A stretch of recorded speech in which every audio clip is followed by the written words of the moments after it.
OBC की गिनती BJP नहीं करना चाहती, ये बात भी गांव गांव तक पहुंचाने की जरूरत है। आज के इस आंदोलन का नेतृत्व कर रहे आदरणीय अमन मेश्राम साहब, साथियों, बहुत बड़ी संख्या में आज आप लोग इस आंदोलन में आए हुए हैं और समय ज्यादा हो रहा है। आप सभी लोगों की भी बसें ट्रेनें हैं और मेश्राम साहब को भी हम लोगों को सुनना है, इसलिए ज्यादा लंबी बात नहीं करना चाहता, 2 मिनट की बात करना चाहता। इतनी बड़ी संख्या में आज आप लोग आए तो मोहन भागवत ने क्या किया? धूम दबाकर नागपुर से भाग गया, धूम दबाकर नागपुर से भाग गया। तो अभी तो ये लड़ाई है, आगे बड़ी लड़ाई है। अभी तो यहां से तुम दबाकर भागा है, अभी यूरेशिया का रास्ता भी दिखाना पड़ा, तो अभी उसके लिए भी बड़ी लड़ाई। साथियों, ये ओबीसी की जनगणना रोकेंगे, ओबीसी की जनगणना रोकने की अब इनकी औकात नहीं है। ये कितना भी कोशिश कर ले, ये अमन मेश्राम साहब को रोकेंगे, ये वामसेव को रोकेंगे, ये भारत मुक्ति मोर्चा को रोकेंगे, अब इतनी इनकी औकात नहीं है। बहुत टेस्ट कर रहे हैं, बड़ी कोशिश कर रहे हैं, बड़ा पसीना बहा रहे हैं। पहले तो विचारधारा के आधार पर रोकने की कोशिश कर रहे थे, मगर विचारधारा के आधार पर फेल हो गए और मोहन भागवत मानसिक दिवालिया हो गया। कभी कहता है मुसलमान यहीं के हैं, अरब ईरान से नहीं आए हैं, कभी कहता है बीजेपी से हमारा कोई मतलब लेना देना नहीं है, कभी कुछ कहता है, कभी कुछ कहता है। तो मानसिक दिवालियापन का शिकार मोहन भागवत हो गया है। वैचारिक रूप से मोहन भागवत आरएसएस को वामसेव ने, मेश्राम साहब ने परास्त करने का काम किया। और इतनी बड़ी ताकत के साथ जब नागपुर में आप उतरे, जो कटक में आपकी परमिशन रोकते थे, उनकी छाती पर मोक दलने का काम आज आप लोगों ने आकर के यहाँ किया है और उनकी औकात नहीं हुई आपको रोकने की। तो अब ये समझ जाइए कि इस देश में जो असली ताकत है, ये तो ये लोग मीडिया के माध्यम से ताकत बने हुए हैं। जो पहले नंबर की ताकत, दूसरे नंबर की ताकत की बात हो रही है, ये पहले नंबर, दूसरे नंबर की ताकत मीडिया की ताकत है, माइनस मीडिया। आज ये ताकत देश की सबसे बड़ी ताकत है। इस बात को आपको समझने की जरूरत है और इस ताकत को बढ़ाने की जरूरत है। हमें भाल नहीं है, जो दबा दिया जाएगा तो दब जाएगा। अरे जितना दबाओगे उतना तेजी से उछाल मारेगा, और उछाल मारेगा तो तुम्हारे मुंह में लगेगा, तुम्हारा ही टूटेगा। इसलिए दबाने की कोशिश मत करो, तुम दबा नहीं सकते इसको। तो साथियों, ये लोग ओबीसी को क्यों नहीं गिनना चाहते?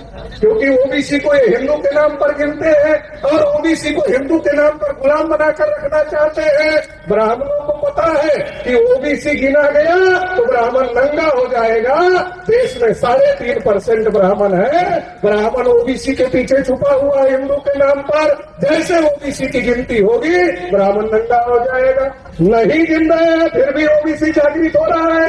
ये ओबीसी के गांव मोहल्ले में जा रहे हैं, कह रहे हैं तुम भी हिंदू, हम भी हिंदू, गर्व से कहो हम हिंदू है। तो ओबीसी कह रहा है ठीक है हिंदू, तुम पहले ये बताओ जानवरों की हो रही है, हमारी गिनती नहीं हो रही है, कब होगी? तुमने तो सरकार बनाया है, ये कब अपनी? तो इनके पास कोई जवाब नहीं है।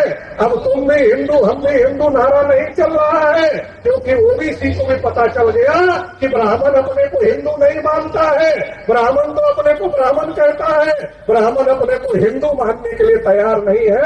केवल जब हम लोगों को हिंदू बनाना होता है तब ये कहता है तुम भी हिंदू, हम भी हिंदू। 3 समय ओबीसी हिंदू होता है, चंदा देने के लिए, वोट देने के लिए, मुसलमान से लड़ने के लिए। केवल 3 समय हमको हिंदू बनाया जाता है और बाकी क्या होता है?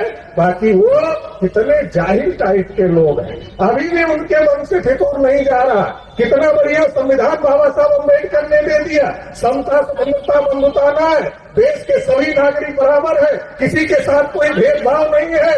लेकिन ये कैसे जाहिल टाइप के लोग हैं, इनके दिमाग से फितूर ही नहीं निकल रहा है कि हम मुंह से पैदा हुए इसलिए हम ही बड़े हैं, इसलिए हम ही श्रेष्ठ हैं और हमको सबको गुलाम बनाकर रखना चाहिए।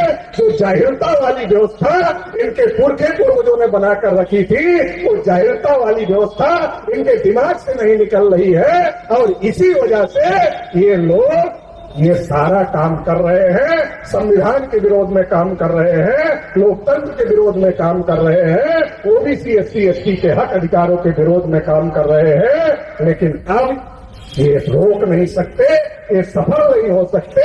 अब इस देश में मूल निवासी बहुजनों को कोई ताकत आगे बढ़ने से नहीं रोक सकती। आने वाले समय में इस देश में हम लोग न केवल राजपाट कायम करेंगे, बल्कि इस देश में जिसकी जितनी संख्या भारी उसकी उतनी हिस्सेदारी, ये इंसाफ भी कायम करने का काम हम ही लोग वामन मेश्राम साहब के नेतृत्व में करने का काम करेंगे। इसके लिए बस यहाँ से जाने के बाद आप सभी लोगों को यहाँ से चुप नहीं बैठना है। अभी हम लोगों ने देश को ताकत दिखा दिया है, दुनिया को ताकत दिखा दिया है, और ये लोगों को पता चल गया है अगर आरएसएस किसी से डरता है तो वामन मेश्राम वाम से, भारत मुक्ति मोर्चा से डरता है। ये आवाज गांव-गांव तक पहुंचाने की जरूरत है, ये जागृति गांव-गांव तक पहुंचाने की जरूरत है। और ओबीसी की गिनती आरएसएस नहीं करना चाहता, ओबीसी की गिनती बीजेपी नहीं करना चाहती, ये बात भी गांव-गांव तक पहुंचाने की जरूरत है। पिछले दिनों से जो हम लोगों ने ये काम किया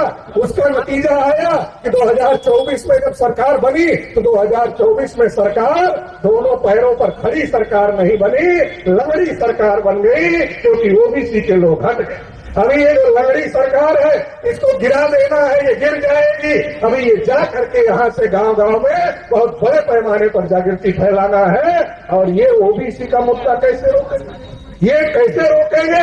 यहाँ से जाने के बाद ये आंदोलन इतना बड़ा करना है, इतना बड़ा करना है। और आने वाले 23 अप्रैल को जाति आधारित जनगणना के लिए, यूजीसी कानून लागू करने के लिए भारत बंद का ऐलान भी वामन मेश्राम साहब के द्वारा किया गया है। उसको बहुत बड़े पैमाने पर आप लोग कामयाब करेंगे। इस आशा और उम्मीद के साथ आप लोगों ने मुझे सुना, इसके लिए आभार, धन्यवाद।